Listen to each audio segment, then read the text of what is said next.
살아계신 하나님 감사드립니다. 하나님께 예물 드리게 하시니 감사합니다. 우리에게 허락하신 모든 것, 하나님의 허락하신 것이라는 믿음을 가지고 하나님 앞에 올려드리는 예물 기뻐 받아주시옵고, 또 구별된 성필 가운데 하나님께서 은혜를 더하여 주시고 더 기쁜 마음으로 우리의 삶 전부를 드릴 수 있는 참된 복을 누리게 하여 주시옵소서. 특별히 낮날을 감사하며 하나님께 예물 드리는 우리 김두현 어린이, 하나님께서 은혜 베풀어 주시고 지금까지 인도해 주신 것처럼 앞으로도 인도해 주실 믿습니다. 말씀 안에서, 하나님 안에서, 예수님 안에서 몸과 마음 건강하게 주의 자녀로, 주의 일꾼으로, 주의 백성으로 자라날 수 있도록 하나님 은혜 베풀어 주시고, 그 모든 인생을 통해 하나님의 나라가 세워지고 하나님의 의가 선포될 수 있는 놀라운 인생이 되게 하여 주시옵소서. 말씀의 자리에 나아갑니다. 하나님 말씀 듣기 원합니다. 말씀을 통해 하나님 앞에 나아가기 원합니다. 아버지 하나님, 우리의 심령을 붙잡아 주시옵고 성령 하나님 역사하여 주셔서 온전히 말씀으로 하나님 앞에 설 수 있는 귀한 시간 되게 하여 주시옵소서. 감사드리며 예수님의 이름으로 기도드립니다. 아멘. 하나님 말씀 사무엘상 6장 5절부터 9절까지 말씀 보도록 하겠습니다. 사무엘상 6장 5절부터 9절까지 말씀.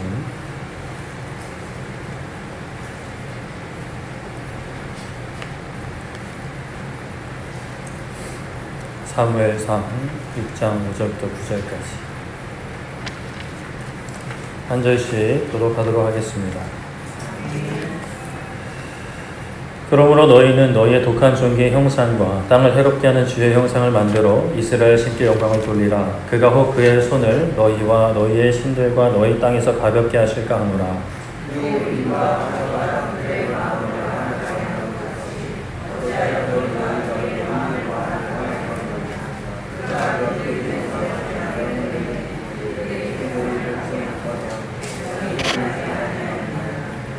그러므로 새 수레를 하나 만들고 멍에를 메어보지 아니한 전 나는 소 2마리를 끌어다가 소의 수레를 메우고 그 송아지들은 떼어 집으로 돌려보내고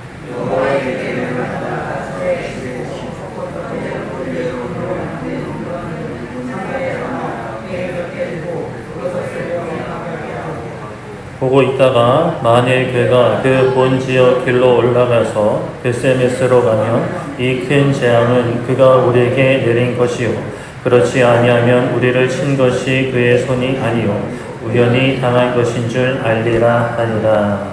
아멘. 오늘은 한눈 팔고 싶을 때라는 제목으로 말씀을 나누고자 합니다.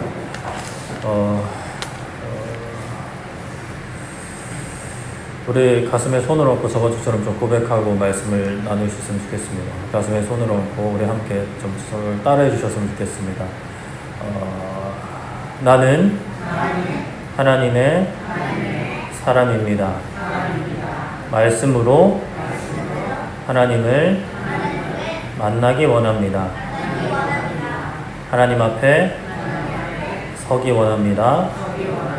하나님을 예배하기 원합니다.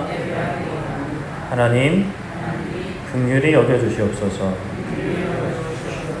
아멘. 네, 우리가 사는 삶에는 뭐 옳고 그른 문제도 있지만 그냥 다른 것으로 여겨주고 인정해줄 수 있는 문제들도 있는 것 같습니다. 우리가 뭐 어딘가 출장이든 여행이든 갈 때에 어떤 사람은 어디에 그냥 여행만 놓고 생각을 해보면 어디에 갔다 왔냐가 중요하신 분들이 있고 그 가는 과정, 오는 과정을 모두 중요하게 여기시는 분들이 있습니다. 그래서 어디에 갔다 왔다 하는 분들은 그냥 일단 거기 가야 되는 거죠. 예를 들어서 뭐 우리가 파리 에펠탑을 보러 간다라고 하면 에펠탑에 가서 사진 빡 찍고 이제 오는 약간 이런 일정이 될 수도 있고, 근데 또 다른 분들은 파리 에펠탑을 뭐 보러 가긴 했지만 그냥 그 보는 것보다도 그 과정들이 중요하기 때문에 설령 못 본다 하더라도 뭐 크게 개의치 않는, 그래 이렇게 함께 했으면 됐지, 이렇게 또 시간을 보냈으면 됐지라고 생각하시는 분들도 있습니다. 이 두 가지는 무엇이 옳으냐 그르냐 문제는 아닌 것 같습니다. 만약 두 사람이 함께 여행을 간다면 좀 문제가 될 수는 있는데, 그러나 이제 서로의 다름을 좀 인정할 필요가 있죠. 인생을 살아가는 방식도 좀 이와 비슷한 좀 모습들이 있는 것 같습니다. 어떤 분들은 좀 목표를 어디다가 딱 두면 그 목표를 향해서 막 이제 달려가시는 분들이 있고, 또 어떤 분들은 목표가 없는 것처럼 보이는데 사실은 오늘 지금 살아가는 그 하루 오늘을 목표로 삼고 그 목표 안에서 그 오늘을 기쁘게 살아가는 것, 행복하게 살아가는 것, 힘들지 않게 살아가는 것을 목표로 삼고 살아가시는 분들이 계세요. 뭐 어느 하나가 정답이냐라고 말하기는 좀 어려운 문제이긴 한데, 그러나 우리 그리스도인들은 그 중에서도 좀 어디에 방점을 둬야 하는가, 어디에 중점을 둬야 되는가를 충분히 생각해 볼 수가 있습니다.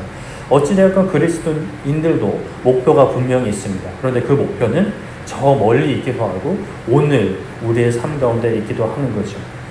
그래서 그 목표를 우리가 어디에 두느냐, 또 미래에 두기도 하고 오늘에 두기도 하는데, 양쪽에 두기도 하는데 그 미래와 오늘에 무엇에 두느냐, 어떻게 걸어가느냐는 정말 인생의 모습을 천지차이 나게 만드는 그러한 목표가 되는 거죠.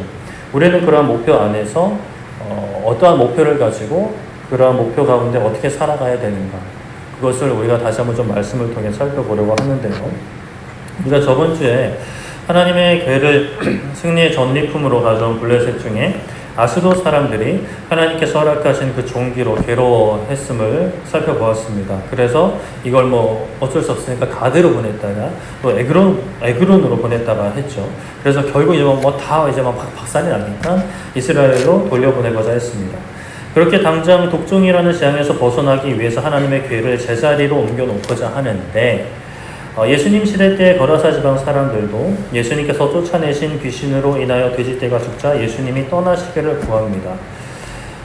블레셋 사람들이든 그 거라사 사람들이든 만왕의 왕이신 하나님을 보지 못하고 죄에서 자유케 하시는 예수님을 바로 보지 못하고 지금 당장 놓여진 문제 해결만 좀 급급했던 그런 모습을 보이는 거죠. 그래서 문제 해결은 했지만, 지금 당장의 그 문제는 해결했지만 더 큰 것, 더 나중에 것, 더 중요한 것은 놓쳐버리는 그런 안타까운 모습을 보였습니다. 그래서 오늘날 우리가 살아가면서 우리 개인의 삶 가운데, 가정 가운데, 또 우리 교회도 마찬가지고 문제가 생길 수 있는데, 당연히 그 문제가 해결되기를 바라고 해결하기 위해서 우리가 노력도 하지만, 그러나 우리가 하나님께 구해야 하는 것, 문제 해결보다, 고난에서 벗어나는 것보다 먼저 하나님이 누구신지 알아가는 것, 하나님이 누구신지 알아가고 하나님을 그러한 상황 속에 더 깊이 만나고 하나님의 뜻을 구하는 것, 하나님을 더 나아가 찬양하고 경배하는 것, 감사하는 것이 우리에게 참 필요하다라는 말씀을 드렸죠. 여러분들 지난 한 주 어떠셨어요? 여러분들의 기도 제목, 하나님 이거 해결해 주세요. 하나님 이것 좀 도와주세요. 물론 그런 기도 하지 말라는 것이 아니라, 그런 기도라도 안 하는 것보다는 훨씬 낫지만, 그래도 그러한 가운데 먼저 하나님 이거 해결해 주세요 보다 먼저 하나님, 저 하나님 더 알기 원합니다. 하나님 더 사랑하기 원합니다. 하나님 더 믿기 원하고 하나님과 동행하기 원합니다 라는 기도 제목을 어떻게 하셨는지, 아니면 응답하지 않으시는 하나님, 보여주시지 않는 하나님으로 인해서 그저 괴로워만 하시고, 아니면 괴로운 것도 또 너무 이미 시간이 지나버려서 그냥 무기력하게 한 줄을, 아니면 그냥 일상에 집중해서 일상을 막 살아가시는 데 정신 없지는 않으셨는지. 블레셋 사람들이 하나님의 교회를 그들의 표현으로 이스라엘 신의 교회를 있는 곳으로 돌아가게 하고자 했죠. 모든 것을 제자리 찾는 겁니다. 제자리 찾는 거 좋은데 본인들도 제자리 찾아야 되는데 그게 좀 안타까운 일입니다. 그렇게 하나님의 교회가 블레셋 지방에 있은 지가 7개월이었다라고 말씀합니다. 꽤나 이제 오래 버텼죠. 6장 2절에 보면 블레셋 사람들이 사람들을 모읍니다. 어떤 사람들이냐? 제사장들, 복술자들, 점쟁이들을 모으는데요. 뭔가 이제 어떤 그 신적인 일에, 종교적인 일에 종사하는 사람들을 부르는 겁니다. 그렇게 불러서 무엇을 묻느냐? 이 여호와의 교회를 어떻게 하는 게 좋을까? 우리가 이스라엘 땅으로 다시 보내려고 하는데 어떻게 보내는 것이 좋은지 가르쳐 달라라고 묻습니다. 원래 가장 좋은 방법은 이 이스라엘의 현지 전문가들이 있잖아요. 이스라엘의 제사장들이 더 잘할 텐데, 그래도 블레셋 입장에서 이스라엘 사람들한테 요청을 해서 사람 불러다가 이거 어떻게 가면 좋을지, 아니면 가져가라 이렇게 하면 어떻겠어요? 그럼 자존심 상하잖아요. 내가 진 거를 이스라엘 사람들한테 다 이제 노출시키는 거니까 그거는 좀 자존심 상하고 어떻게든 이제 자기들 선에서 해결하려고 하는데 그래도 함부로 할 수는 없으니까 나름대로 자기들 영역 안에 있는 그쪽 분야의 이제 전문가들을 불러서 묻는 거예요. 그래서 이제 물었더니 그 전문가들이 이야기하기를 6장 3절에 그들이 이르되 이스라엘 신의 괴를 보내려거든 거저 보내지 말고 그에게 속건제를 드려야 할지니라. 그리하면 병도 낫고 그의 손을 너희에게서 옮기지 아니하는 이유도 알게 될 거다라고 굉장히 현명한 답을 하죠. 속건제를 드려야 한다. 속건제가 뭐냐? 속건제는 이제 하나님께 바쳐진 제물이나 성물에 대한 거룩한 예물에 대한 율법을 알지 못하거나 또는 실수로 죄를 범했을 때 또는 인간관계에서 상대방에게 해를 끼쳤을 때에 그것을 이제 해결하고자 하는 좀 용서받고자 하는 제사가 속건제입니다. 이 블레셋 그 종교 전문가들이라 그럴까요? 그들이 하나님께 드려지는 속건제에 대해서 얼마나 알고 있었는가는 좀 의문이 듭니다. 제대로 알지 못했을 것이라고 봅니다.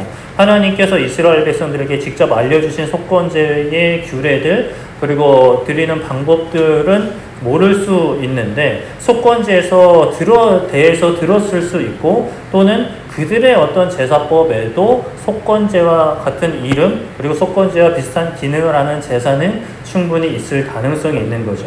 일단은 중요한 포인트는 그냥 보내면 안 된다. 예를 갖추고 우리가 당신께 이러한 일을 입었습니다. 우리 졌습니다. 당신이 이겼습니다. 라는 것을 우리가 잘못했습니다. 라는 것을 고백해야 뒤탈이 없다라는 것이죠.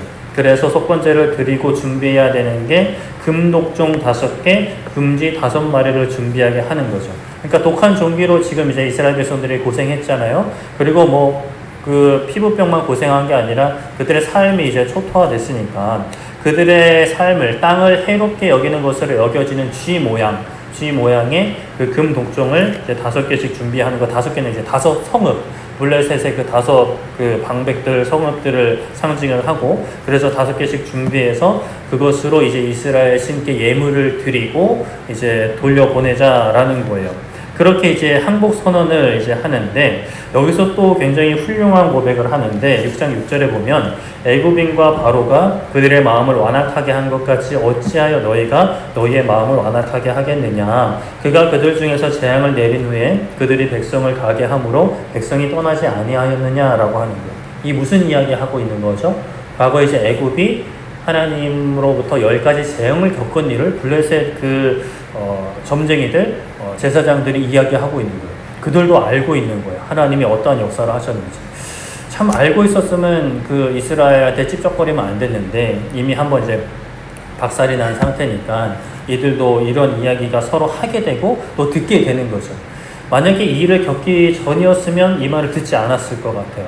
그런데 이 지금 5개의 성읍이 완전 초토화가 된 상황이니까 하나님을 그 이스라엘의 신이 그렇게 과거에 애굽에서 박살낸 그런 일들이 있지 않느냐? 바로가 고집 부려서 이스라엘 백성들 제때 안 내보냈을 때 10가지 재앙을 맞아서 그렇게 이제 나라가 완전 망하기 직전까지 망한 거나 다름없이 됐는데 우리가 지금 이 독한 종기의 재앙 하나만 겪고 얼른 보내는 게 나은 거다.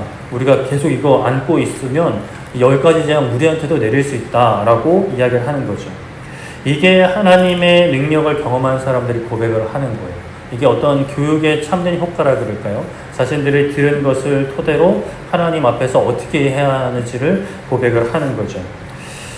참 그런데 이제 거기서 더 나아가서 이제 저번 주도 계속 강조를 한 거지만 거기서 더 나아가서 하나님 앞에 엎드렸어야 되는데 항복을 해요. 항복 선언은 하는 거예요.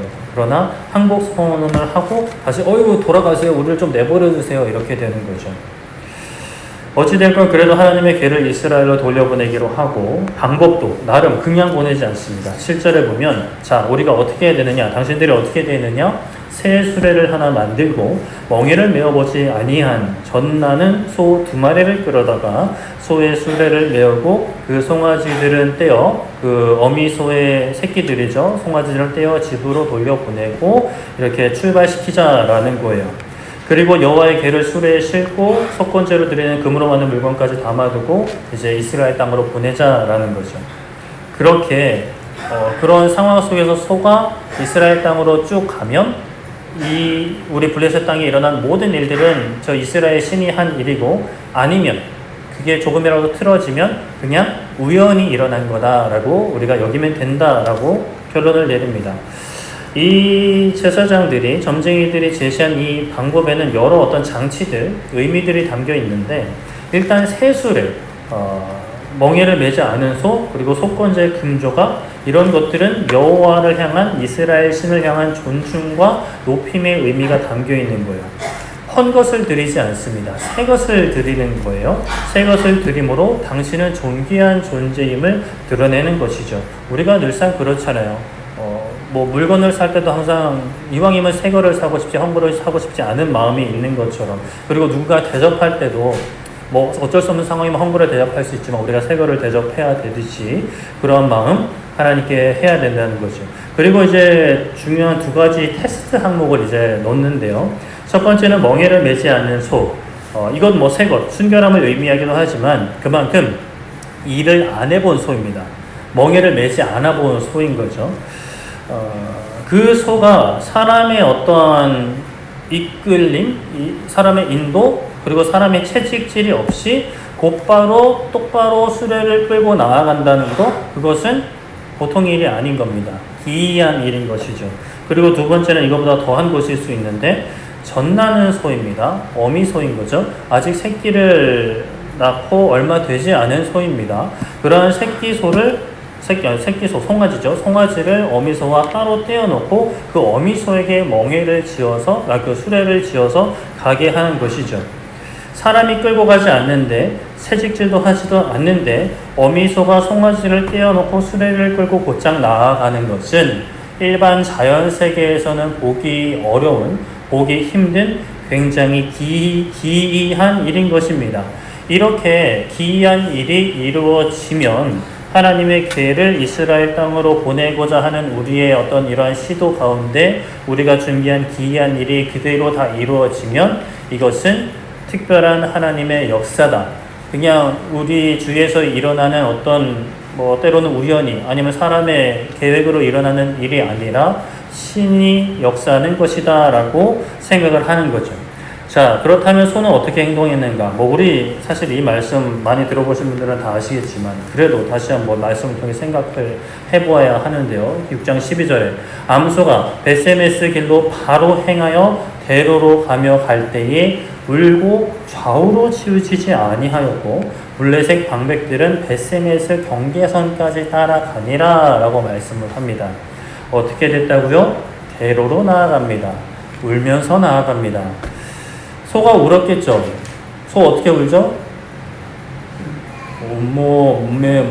알아서 울었겠죠. 근데 그 우는 것이 어떤 울음이었는지는 모르겠어요. 하나님을 향한 찬양이었는지, 그냥 하품이었는지, 아니면 수레가 무겁다는 울음이었는지, 아니면 새끼들을 향한 소리였는지 모르겠어요. 그러나 어찌되었건 울면서 가요. 그냥 살아있다라는 거죠.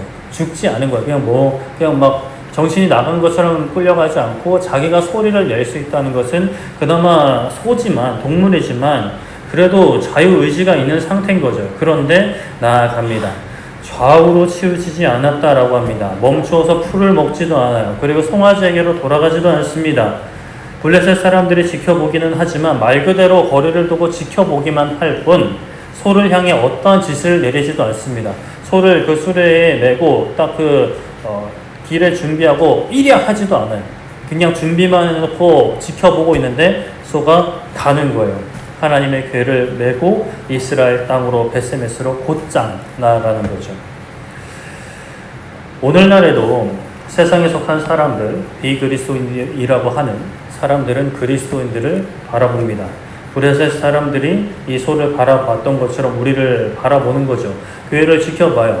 계속 지켜보지는 않을 수 있어요. 그러나 지켜봅니다. 지나가면서든 아니면 흘겨보든 지켜봐요.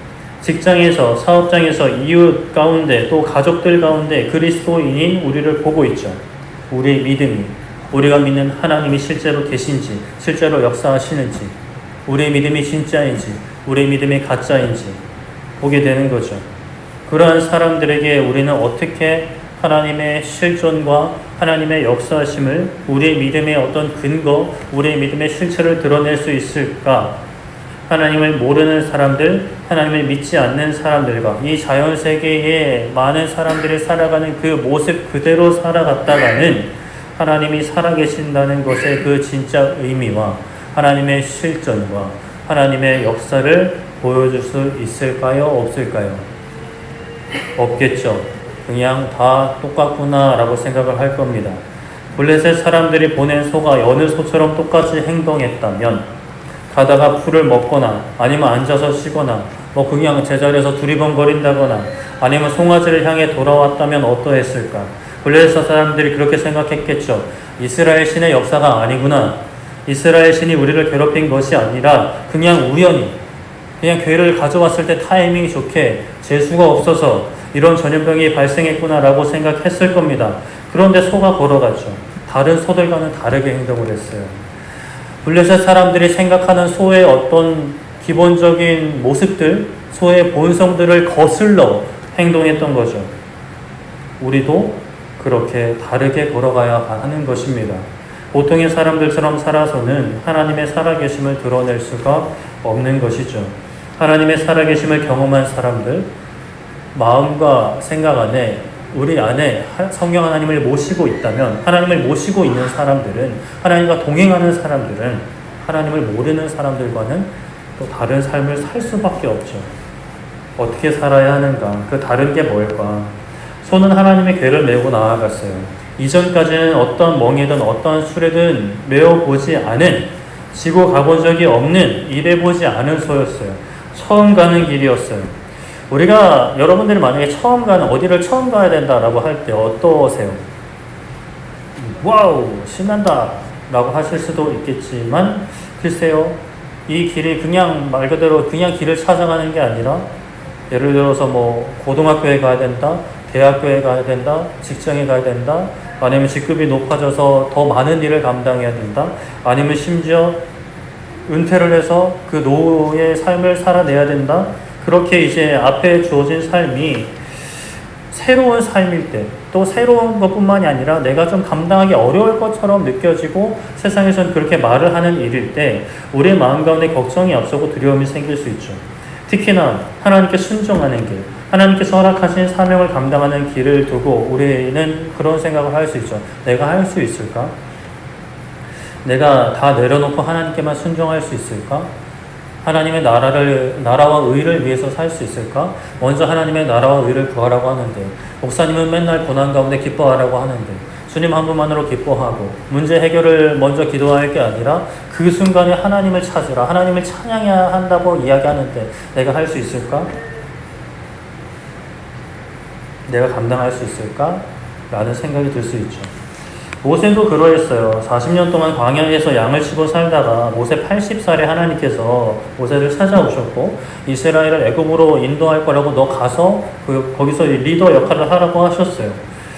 모세가 어떻게 했을까요? 드디어 때가 되었군요. 제가 이 날을 위해서 40년간 준비했습니다. 이를 갈았습니다. 하나님 가겠습니다. 잘 찾아오셨습니다. 제가 적임자입니다. 라고 하지 않았죠. 두려워했습니다. 저 같은 사람이 어떻게 그런 일을 감당할 수 있겠습니까? 그것은 겸손이 아니었어요. 하나님을 믿지 못하는, 하나님의 인도하심과 능력 주심을 의심하는, 믿지 못하는 교만이었고 불신이었어요. 그래서 하나님이 여러 이적을 보여주셔서 너가 가서 이 이적을 행할 건데 이적을 행하면 내가 보냈다는 거, 여호와 하나님이 보냈다는 거 알게 될 거야. 그러니 가면 돼. 너는 걱정 말고 가. 라고 말씀을 하셨어요. 그러나 모세는 계속 주저하는 거예요. 저 말 못해요, 하나님. 저 말 어버버버 한단 말이에요. 하나님께서 말씀하시기를 출애굽기 4장 11절, 12절에 여호와께서 그에게 이르시되 누가 사람의 입을 지었니? 누가 말 못하는 자나 못 듣는 자나 눈 밝은 자나 맹인이 되게 하였니? 나 여호와가 아니니 이제 가라. 내가 너의 입과 함께 있어서 할 말을 가르칠 거야 라고 말씀하시는 거야. 내가 너와 함께 할 거고 내가 직접 가르칠 거야. 뭐 말 어버버 한다고 지금 그게 문제가 아니야. 내가 하는데, 내가 함께 하는데 뭔 걱정이야. 하나님 모세 너무 잘하셨어요. 그 하나님이 우리도 너무 잘 아세요. 우리 아픔과 슬픔도 아시지만 우리가 자기 능력보다 과신하여서 흥분해서 막 무엇을 하려 할 때도 아셔서 막으시기도 하시고 또 나의 능력을 과소평가하여 주저할 때 가라 하시는 분이세요. 우리가 말씀을 붙잡고 기도할 때 하나님께서 어떤 무엇에 대한 부담을 주시는 것 같을 때가 있을 수 있죠. 특히 이제 하나님의 일과 관련해서, 헌신과 관련해서, 섬김과 관련해서, 예배와 관련해서, 말씀과 기도의 자를 지키는 어떤 그런 경건생활과 관련해서 우리에게 부담을 주시는 것 같을 때 그 일이 분명 하나님께서 기뻐하시는 일이라는 것을 말씀을 통해서도 우리가 증명할 수 있을 때 우리는 그 길을 걸어가야 돼요. 순종해야 돼요. 내가 할 수 없는 것처럼 느껴진다 하더라도 그거는 진짜 나와는 상관없는 것 같은데요 라고 하는 일들도 우리는 순종해야 되죠. 우리 교회의 6가지 사명도 순종해야 하는 우리의 사명입니다. 예배의 자리, 찬양의 자리, 기도의 자리에 나아가기를 주저하는 마음, 귀찮아하는 마음, 선교와 전도를 주저하고 내일은 아닌 것처럼 생각되는 그 마음, 성도의 교제를 멀리하고 그냥 나만 좀 신앙생활 했으면 좋겠다라는 그 마음, 구제와 사녀의 참여는 내일이 아니라는 마음, 교육과 훈련은 시간에 여유 있는 사람들이나 배운 사람들이나 하는 것이라는 그 마음, 기쁨과 감사는 내가 바라는 것 이루어진 다음에 하겠다는 그 마음에서 우리는 벗어나고 탈출하고 한 걸음, 믿음의 한 걸음을 내딛어야 하는 거죠. 한 걸음 시작하는 것이 어려울 수 있어요. 안 했던 것을 하는 거니까. 또 안 된다라고 주위에서 계속 이야기하거든요. 사단과 마귀 악한 영의 권세는 안 된다. 너 기뻐할 수 없어. 감사할 수 없어. 네가 무슨 예배야. 네가 무슨 선교야. 네가 무슨 전도야. 이런 환경에서 무슨 전도야. 무슨 교육과 훈련이야. 무슨 구제야. 너도 먹을 거 없으면서 뭘 나눠줘. 뭔 사회 참여야. 교회 안에서나 잘하지. 믿음의 한 걸음 내딛어야 합니다. 하나님께서 하라 하시면 해야 합니다. 가라 하시면 가야 하는 거죠. 하나님의 괴를 맨 소는 송아지를 젖먹이던 어미소였습니다. 소를 키우시는 분의 자녀분한테 제가 물어봤어요. 소가 모성애가 어떠냐. 새끼를 가졌을 때 고생한 소들은 새끼를 멀리하는 소들도 있긴 있다라고 합니다. 근데 그게 많지는 않고 대다수의 소는 새끼를 굉장히 아끼죠. 사람이 접근하면 경계해요. 저도 실제로 경험해봤어요. 소를 가까이서 보고 새끼 송아지 있는 데로 가니까 큰 소들이 막 이렇게 막 와서 좀 약간 눈빛이 뭔가 달라. 뭔가 나를 그렇게 막 좋아하는 초롱초롱한 눈빛이 아니라 경계하는 눈빛, 개인적인 느낌이었는데 실제로 그런다 하더라고요. 사람이 접근하면 경계하고 심지어 이제 자주 본 사람이라도 공격하려 드는 그런 모습이 있다고 합니다. 그런 어미소에게 수레를 지게 하고 나아가게 한 거예요. 사실 나아가게 했다기보다는 아까 말씀드린 것처럼 그냥 수레를 메어주고 그냥 딱 그 자리에 그냥 준비만 시킨 거죠. 그랬더니 어떻게 했어요? 이스라엘 벳세메스로 바로 향하여 나아간 거죠. 어미소에게는 새끼를 돌보는 것이 몸에 새겨져 있는 본능이에요. 사람도 이제 모성애가 있는데 사실 사람은 이성도 있고 여러 가지 어떤 가치관들을 조율할 수 있고 좀 절제할 수 있고 또 키울 수 있는 그런 능력이 있어요. 하나님의 형상을 닮았기 때문에. 근데 소와 같은 짐승들은 사실 그런 본능들이 많지 않잖아요. 뭐 생존 본능이 있고 그 생존 본능과 또 그 생육하는 본능 그리고 그게 이제 거기 안에 이제 모성애도 들어가 있는 건데 그 뭐 많지 않은 본성 중에 하나인 거예요. 그런 본성을 거슬러서 나아갑니다. 몸에 새겨져 있는 본능, 그 태어나면서부터 가지고 있는 그 본능을 거슬러 나아가는 거죠. 소의 삶에서 어찌 보면 가장 중요한 소삼, 우생에서 가장 중요한 새끼를 돌보는 것을 내려놓고 포기하고 하나님의 괴를 가지고 나아갑니다. 하나님의 사명에 순종한다. 하나님을 믿는 인생을 산다. 신앙의 여정을 걸어간다라는 것은 내가 가장 중요하게 여기는 것을 내려놓는 과정이 필요합니다. 이것은 뭐 목사만 하는 게 아니에요. 선교사님들만 하는 게 아니라 모든 그리스도인들이 겪어야 하는 또는 평생 붙잡아야 하는 가치, 내가 가장 중요하게 여기는 것을 내려놓는 것. 예수님 공생의 시절에 어느 날 예수님의 가족들이 예수님을 찾아왔어요. 그리고 사람들을 통해 예수님을 찾았죠. 그 이야기를 들은 예수님께서 이런 말씀을 하셨어요. 마태복음 12장 48절에 말하던 사람에게 대답하여 이르시되 누가 내 어머니며 내 동생들이냐? 이 말씀을 가지고 좀 잘못 적용하시는 분들은 자식 내팽겨치고 아내 내팽겨치고 남편 내팽겨치고 그냥 막 자기 몰라 그거는 하나님이 인도하심보다는 그냥 자기 원하는 대로 하는 경우가 많은 것 같은데 예수님께서 가족들을 부정하는 모습을 보이세요. 표현 자체는요. 그러나 사실 가족을 부정하려는 어떤 그 가정이라는 가족 공동체라는 것을 부정하려는 것이 결코 아니고 그때 가족들이 예수님이 이상한 소리하고 돌아다닌다는 얘기를 듣고 예수님을 데려가려고 찾아온 거거든요. 뭐 이런 구설수에 오르지 않게 집으로 끌고 가려고 온 거란 말이에요. 그러니까 그 상황 속에서 예수님이 가족의 그런 어떤 요청을 거절하시면서 그 기회를 통해 하나님 안에서 믿는 자들이 하나 되는 것에 대해서 하나님을 믿는 자들이 하나님 안에서 한 가족 되는 것에 대해서 말씀을 하시는 것이 예수님이 어떤 가족 공동체를 부정하시는 것이 결코 아닙니다. 가정은 하나님께서 허락하신 공동체죠. 남편은 아내를 사랑하고 아내는 남편에게 순종하고 자녀는 부모에게 순종하고 부모를 공경하며 부모는 자녀들을 노엽게 하지 말고 주님의 교훈으로 훈계하고 양육하는 것이 에베소서 5장부터 6장에 걸쳐서 언급되어 있는 하나님의 말씀입니다. 예수님도 십자가상에서 별 말씀 안 하셨는데 그 중에 하나가 제자에게 어머니를 부탁하는 것이었어요. 이때 예수님이 누가 내 가족이냐 이게 진짜 그 예수님의 가족을 무시하는 행동이셨으면 그때 어머니를 부탁할 일이 뭐 있어요? 알아서 잘 살겠지라고 예수님은 본인이 갈 길도 힘드신데 하나님의 뜻에 순종하는 것, 하나님을 믿는 것은 하나님이 내 삶의 주인이 되시는 겁니다. 삶의 질서가 바뀌는 거예요. 이전에 소중했던 어떤 것보다 하나님이 더 소중해지는 거죠. 그 가운데는 심지어 가족도 들어가는 거예요. 그렇다고 당장 가족을 버려야 되느냐, 믿지 않는 가족이니까 너는 내 가족 아니야 이런 식으로 버리는 것이 아니라 하나님께서 허락하신 가족이기에 심지어 하나님을 안 믿는다 하더라도 하나님을 모른다 하더라도 게다가 심지어 내 말을 듣지도 않고 나를 존중해 주지도 않아 나를 사랑해 주지도 않아 나에게 순종하지도 않아 라고 한다 하더라도 그들의 영혼의 구원을 위해서 우리는 그 자리에서 헌신하고 섬기며 본인 발로 도망간다면야 어쩔 수 없지만 도망가도 하나님이 찾아오라 하시면 찾아와야 될 판에 하나님이 그 자리에 허락하셨으면 그 가운데 이게 내 십자가구나 내 선교지구나 라는 마음으로 그들을 위해 헌신하고 섬기며 그들을 위해 애통하는 마음으로 계속 기도해야 하는 거죠.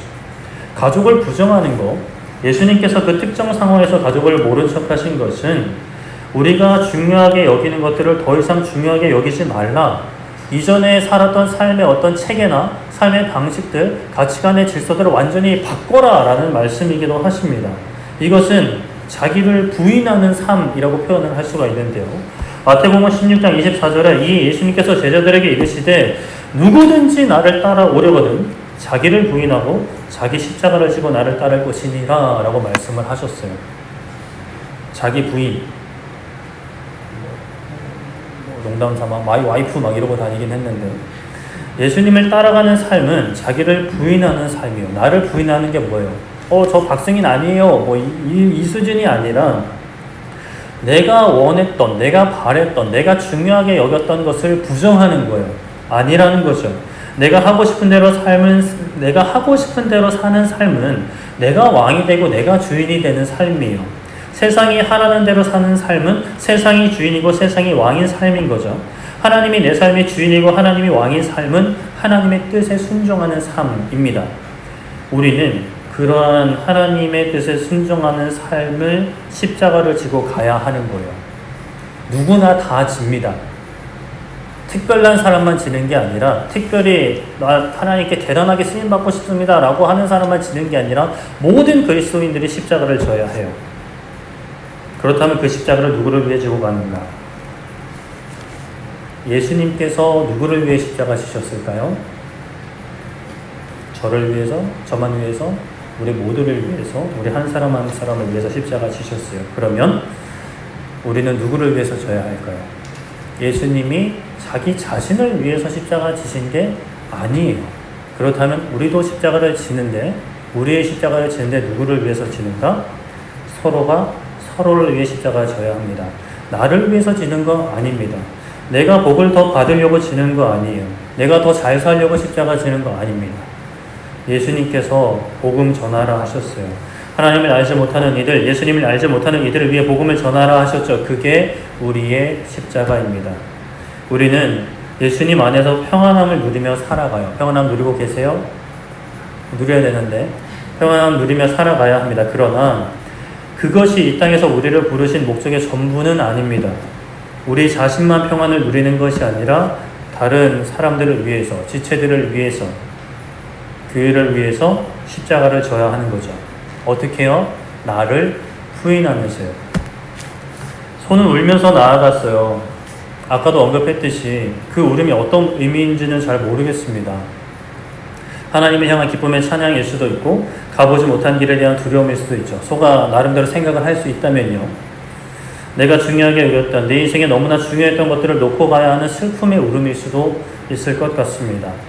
물론 당연히 마땅히 기쁨의 찬양으로 가야 하지만 글쎄요. 슬펐다, 슬픔의 어떤 울음이라 하더라도 중요한 것은 일단 갔다라는 거예요. 일단 목표를 향해서 걸어갔다라는 것입니다. 우리도 걸어가야 합니다. 처음에는 좀 애통하는 마음일 수 있어요. 주저하는 마음일 수 있어요. 작은 의심이 있을 수 있지만 하나님이 가라 하시면 가야 합니다. 가다 보면 기쁨의 찬양으로 바뀌게 되는 거죠. 진실로 하나님을 의지하다 보면, 하나님을 바라보다 보면 그 고난 가운데도, 십자가 가운데에도, 나를 부인하는 삶 가운데에서도 하나님을 찬양하게 됩니다.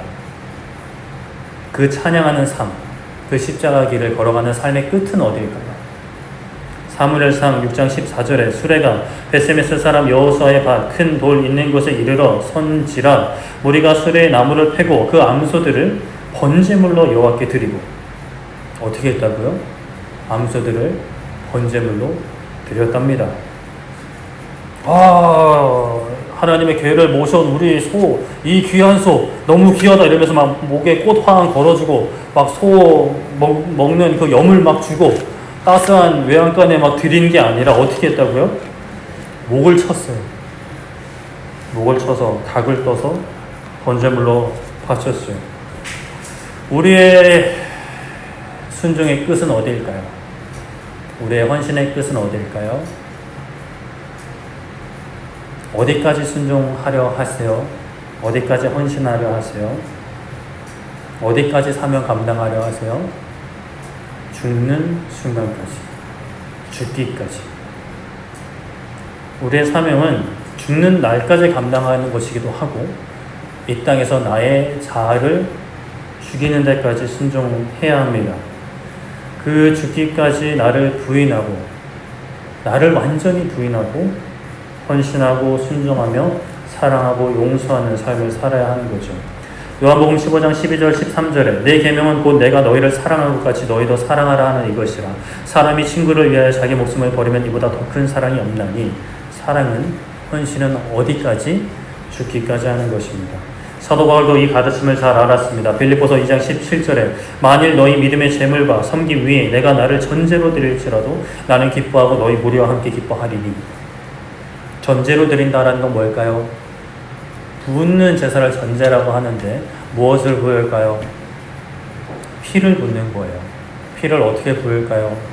우리가 헌혈할 때 그냥 한 봉다리 이거 빼는 것도 사실 작은 일은 아닌데 그리고 땡일까요? 우리의 생명을 다하는 거예요. 우리의 모든 자존심과 모든 욕심과 모든 바람과 이 땅에서의 모든 꿈과 모든 욕심들, 나의 생명까지 바치는 거죠. 사도 바울은 빌립보 교회를 위해서 그렇게 바치는데 어떻게 한다고요? 기뻐한다는 거예요. 너희와 함께 기뻐한다는 거예요. 너희들의 신앙이 자라나는데, 너희 교회가 바로 세워지는데 내 생명이 필요하다면 내가 기쁘게 내 생명 바치겠다. 교회는 위로와 평안을 얻는 곳이에요. 사랑받는 곳이에요. 맞아요. 그런데 우리가 누리고자 하는 그 모든 것은 언제 누릴 수 있을까요? 먼저 우리가 온전히 죽었을 때 누릴 수 있는 것들이에요. 죽는 게 먼저예요. 죽어야 돼요. 한 사람도 빠짐없이 다 죽어야 돼요. 사랑받으려 하고 존중받으려 하고 섬김받으려 교회에 나오면, 신앙생활 하면 그때부터 교회가 힘들어지기 시작합니다. 다른 지체들을 위해 십자가 지고 십자가 적당히 지고 내려놓는 게 아니라 예수님처럼 거기서 완전히 우리의 영혼의 숨이 끊어질 때까지 순종해야 하는 것이죠. 그렇게 내가 죽고 내 안에 계신 예수님만 온전히 살아날 때에 우리는 참된 자유를 누릴 수 있는 거예요. 자살하시는 분들이 자유를 누리려고 자살하시는 분들 계시는데 그런 개념이 결코 아닙니다. 그거는 우리의 목숨을 끊는 자살은 자유를 누리게 되는 과정이 결코 아니에요. 그건 오히려 죄에 굴복하는 것입니다. 우리가 예수님 안에 우리의 자아를 죽일 때, 옛 자아를 죽일 때 우리는 주님 안에 참된 평안을 누릴 수 있고 참된 기쁨을 누릴 수 있습니다. 우리가 죽기까지 순종할 때, 그렇게 진짜 죽을 때, 예수님 안에 죽을 때 그걸로 끝이냐? 소는 그걸로 끝이었어요. 그러나 하나님은 우리를 높이십니다. 우리를 살리시는 거예요. 죽어야 살게 되는, 이순신 장군이 죽고자 하는 자 살고, 살고자 하면 죽는다, 이런 말 한 것처럼 죽어야 살게 되는 놀라운 신비인 거죠. 교회가 그리스도인이 헌신하지 않으려 하고, 내려놓지 않으려 하고, 죽지 않으려 하고, 받으려만 하고, 누리려고 하면 문제가 되는 것이지, 우리가 먼저 죽으려 하고, 그저 사랑하려 하고, 헌신하려 하고, 순종하려 하면 사실 교회는 아무 문제가 생기지 않는 거예요.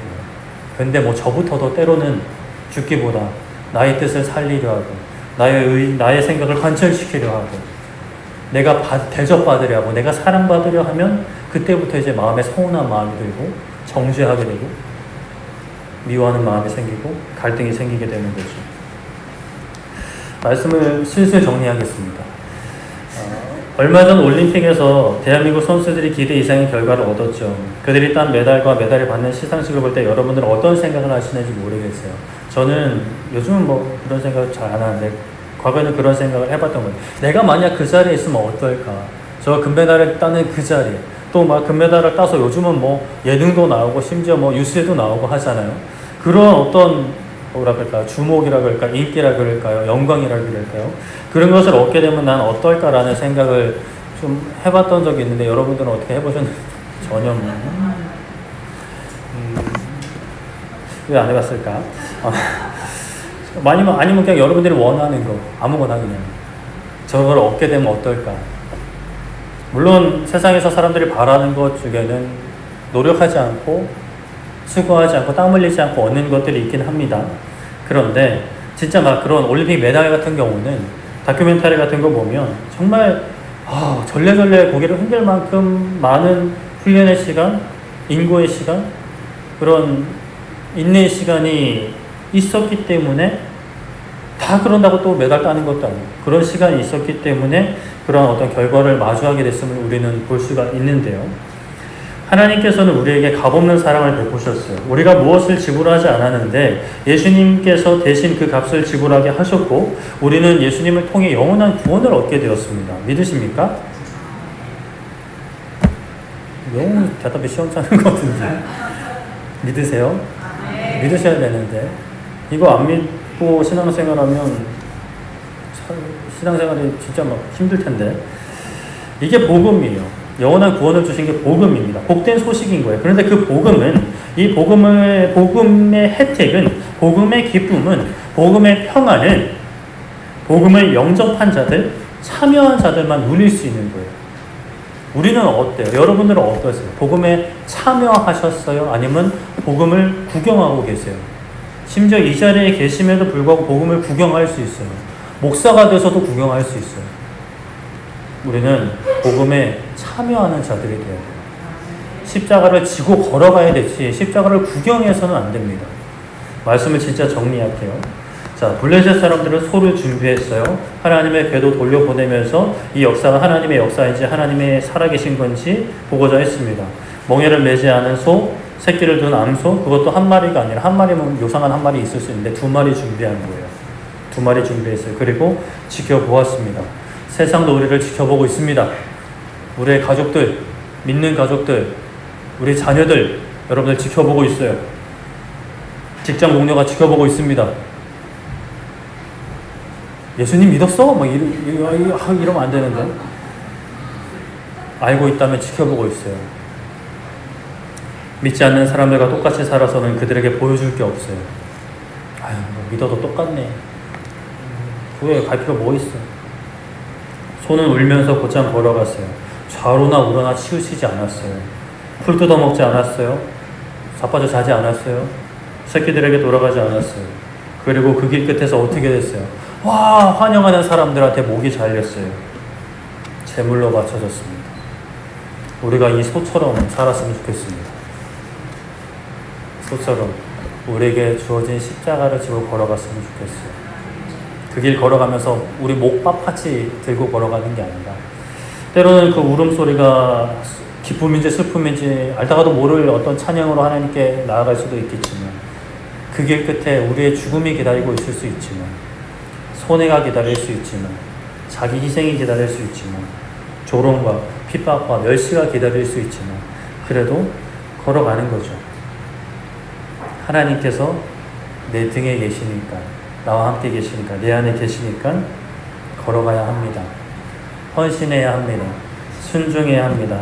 사랑해야 합니다. 용서해야 합니다. 예배해야 합니다. 찬양해야 합니다. 기도해야 합니다. 선교해야 합니다. 전도해야 합니다. 구제하고 사회에 참여해야 합니다.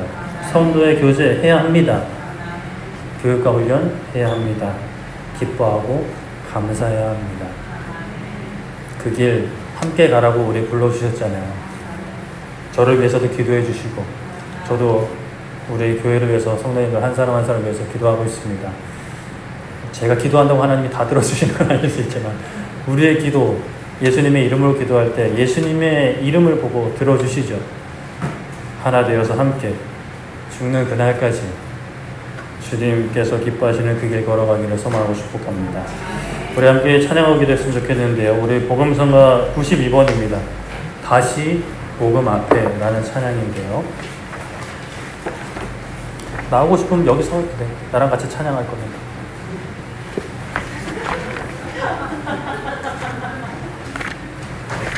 찬양할 용기 있으면 나와. 나와도 돼. 진짜 나와도 돼. 신발은 벗고. 신발은 벗고. 이리 와. 그래, 거기 앉아있어. 앞고 보고 같이 찬양해. 알았지? 자, 우리 92번 찬양할 때 우리가 구경꾼이 되지 않고 복음에 참여한 자, 십자가의 구경꾼이 되지 않고 십자가에 참여하는 자가 되기를 바라며, 이용하려 하는 게 아니라, 이용해서 나의 필요를 세우려는 것이 아니라, 내가 그냥 그 안에 완전히 푹 잠길 수 있게, 완전히 내 삶이 그 안에서 다시 태어날 수 있게. 괜찮아요. 우리 함께 마음을 다해 찬양하고 기도하겠습니다.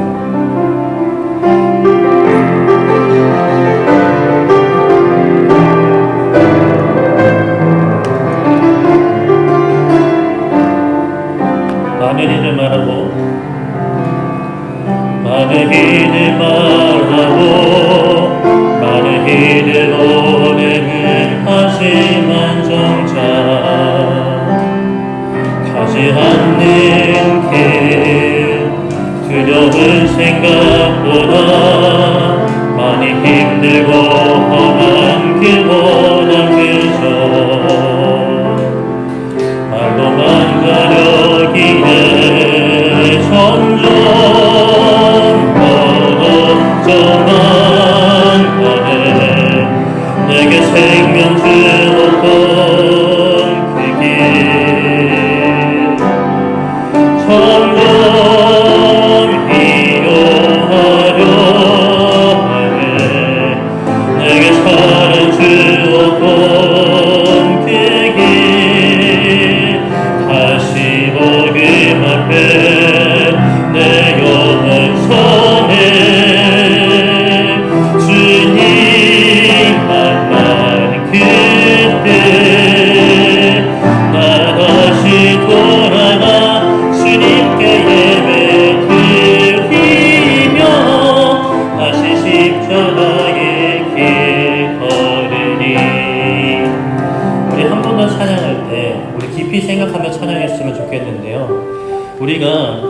대놓고 교회 다니면서 신앙생활하면서 교회 안에서 우리 성도들을 이용해서 뭐 돈 벌어 먹어야겠다라는 분들은 없는 걸로 알아요. 그럴 거면 큰 교회 가지 작은 교회 오진 않겠죠. 그런데 우리가 이런 상황 속에서도 십자가를 이용할 수 있어요. 주님을 이용할 수 있다는 거죠. 하나님께 필요한 것만 얻어내고 나의 삶을 향한 하나님의 뜻은 외면한 채 하나님은 내 삶의 필요만 채워주시기를, 문제만 해결해 주시기를, 문제 해결해 주세요, 그 다음엔 내가 알아서 할게요 라는 마음이 우리 마음 가운데 있을 수 있어요. 저한테도 있을 수 있고요. 그런데 그러면 안 되는 거잖아요. 우리 다시 한번 찬양할 때 정말 마음을 다해 다시 복음 앞에 내용을 서기 원합니다. 십자가 앞에 서기 원합니다. 그리고 십자가 앞에 서서 구경하고 그냥 내가 길 가는 게 아니라 그 십자가 지고 나도 가게 하여 주시옵소서. 하나님, 주님 바라보기 원합니다. 소처럼 걸어가기 원합니다. 죽음이 기다리고 있는 나 하더라도 걸어가기 원합니다 라는 마음으로 한 번 더 찬양하고 기도하겠습니다.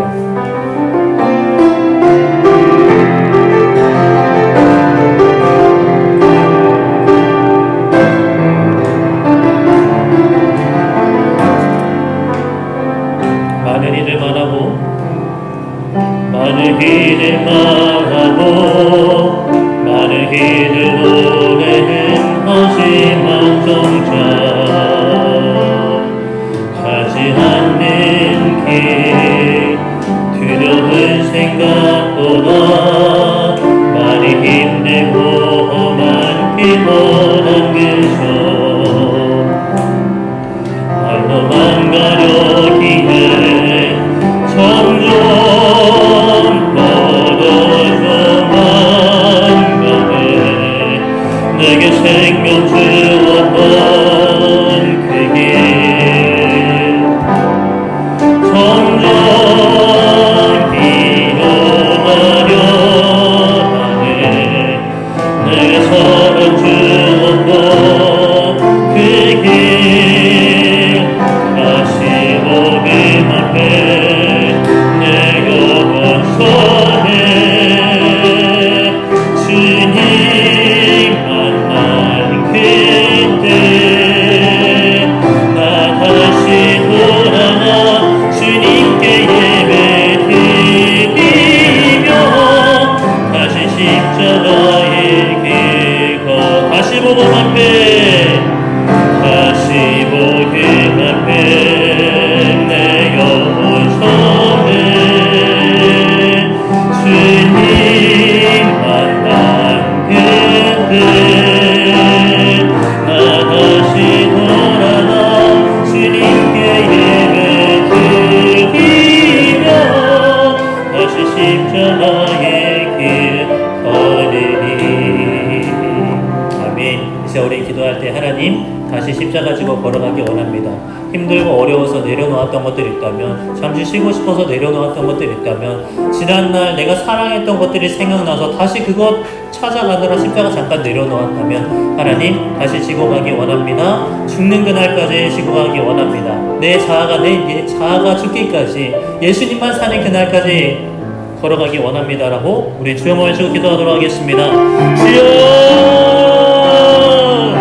살아계신 하나님, 이 시간 우리가 마음을 모아 아버지 하나님 기도합니다. 하나님, 우리가 주님 처음 만났을 때 그 뜨거웠던 감정들, 그때는 내 문제 해결해 주실 것만 같고 내 마음의 아픔들 해결해 주실 것만 같아서 아버지는 너무나 뜨거웠었다면, 그 마음의 문제들, 내 인생의 문제들보다 더 큰 문제, 나의 죄의 문제를 해결해 주신 그 은혜를 마주하게 하여 주시옵소서. 그 은혜로 인해서 내가 정말 모든 길 가운데 십자가 지고 걸어가겠다고 주님께서 부르시는 그 길만 걸어가겠다고 고백했던 그 고백이 더욱 굳건한 고백으로, 더욱 경건한 고백으로, 더욱 견고한 고백으로, 더욱 성숙한 고백으로 하나님 앞에 서기를 원합니다. 아버지 하나님, 말로만 가지 않기 원합니다. 예수님 믿으면서도 편한 길만 가려하고 편한 인생만 살려고 했던 우리의 옛 자아를 내려놓기 원합니다. 아버지 하나님, 십자가 지고 가기 원합니다. 고난도 마다하지 않기 원합니다. 물론 지금 이 순간에도 고난을 피했으면 좋겠지만, 그럼에도 불구하고 하나님께서 고난 져야 한다라고 하신다면 아버지 하나님께서 감당하여 주실 것이니 걸어가기 원합니다.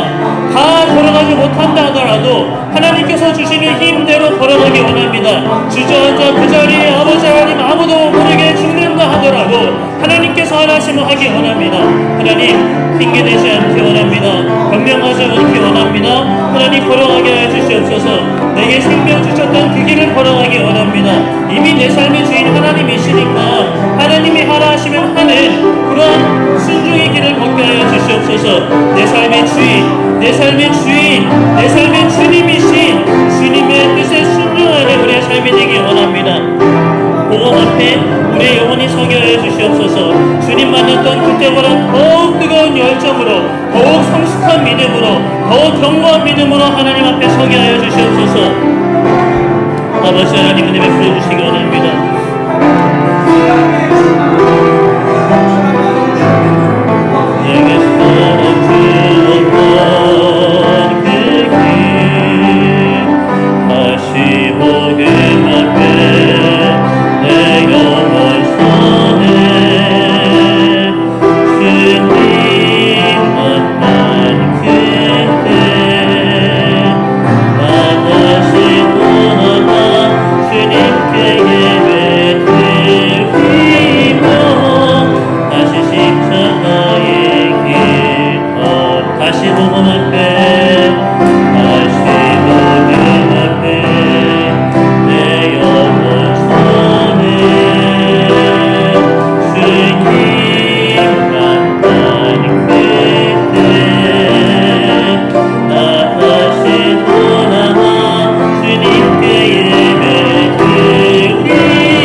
살아계신 하나님 아버지, 말씀을 통해 우리가 걸어가야 할 길, 우리가 지고 가야 할 것이 무엇인지 다시 한번 알게 하시고 찾게 하시니 감사드립니다.